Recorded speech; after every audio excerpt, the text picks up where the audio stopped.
এই গরমে কে কেমন আছো বলো দেখি একটু আমাকে। আর এই গরমের মধ্যে আমি তো মোটামুটি আছি, প্রচণ্ড গরম পড়েছে, কষ্ট তো হচ্ছেই। আর আজকে তার মধ্যে একটু কষ্টটা কম করার জন্য একটু বানিয়ে নিচ্ছি ঠান্ডা ঠান্ডা একটা শরবত। কাঁচা আম আর পুদিনা পাতার একটা শরবত বানাবো আজকে। এই যে কাঁচা মিঠে আমটা দেখছো, এই আমটা হচ্ছে শুভর মামার বাড়ি থেকে এসছে। আর এই পুদিনা পাতাটা আমার ছাদ বাগানের, মোটামুটি সবই বাড়ির অর্গ্যানিক জিনিসপত্র।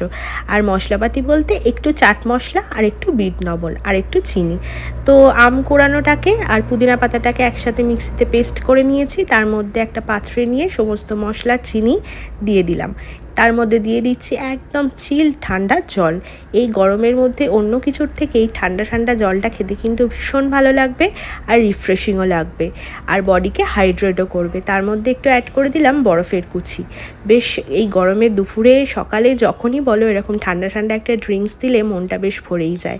আর এখন এই গরমের মধ্যে বডি ডিহাইড্রেট হয়ে যাচ্ছে, আমাদের প্রচুর পরিমাণে জল খেতে হবে। আর পুদিনা তো ভীষণ ভালো পেটের জন্য, শরীরের জন্য। ড্রিঙ্কসটা ভালো লাগলে লাইক করো, শেয়ার করো, কমেন্ট